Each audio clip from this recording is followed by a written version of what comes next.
আসসালামু আলাইকুম এভরিওয়ান। আজকের দিনটা শুরু হলো স্পেশাল একটি কথার মাধ্যমে। সকালে ঘুম থেকে ওঠার পর শুনতে পাই আমাদের নাকি রাত্রে কোরবানি গরু কিনে নিয়ে আসা হয়েছে।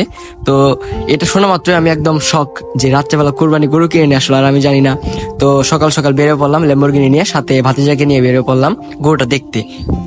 আমাদের বাসায় গরুটা রাখার ব্যবস্থা না থাকায় আমাদের দুলাভাইয়ের বাড়িতে গরুটা রাখা হয়েছে, কারণ দুলাভাইয়ের এখানে অনেক গরু আছে। তো ওইখানেই গরুটা রাখা হয়েছিল, যেহেতু আমাদের বাসায় কোনো জায়গা নাই। তো দেখতে দেখতে গরুর কাছে এসে বললাম, এসে দেখি আমার দুই ভাতিজাও দাঁড়ায় আছে সেখানে। তো কিছু ঘাস কেটে নিয়ে আসছে তারা গরুর জন্য।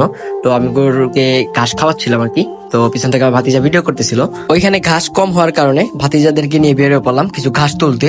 তো তারা দুইজন ছিল আর আমি ছিলাম। তো তারাই ঘাস তোলা ফার্স্টে শুরু করলো আর কি। তারপর আমি শুরু করছি ভিডিও অফ করে। তো যাই হোক, ভিডিও করতেছি, তারা ঘাস উঠাইতেছে। আমরা খুব ঘাস কমই উঠাইছি, কারণ হচ্ছে আমাদের কাছে কোনো কাঁচি অথবা দা ছিল না, যার কারণে হাত দিয়ে যতটুকু পারছি ততটুকুই আমরা ঘাস তুলে নিয়ে আসছি। তারপর হচ্ছে তারাই খেতে দিল গরুকে, আমি দাঁড়িয়ে দাঁড়িয়ে ভিডিও করতেছিলাম। তো এক পর্যায়ে গরু খাচ্ছিল, আমি ভিডিও করতেছিলাম। তো আমাদের গরুটা কেমন হয়েছে আপনারা সবাই কমেন্ট বক্সে জানিয়ে দিবেন। তো আজকের ভিডিওটা এই পর্যন্তই। আসসালামু আলাইকুম।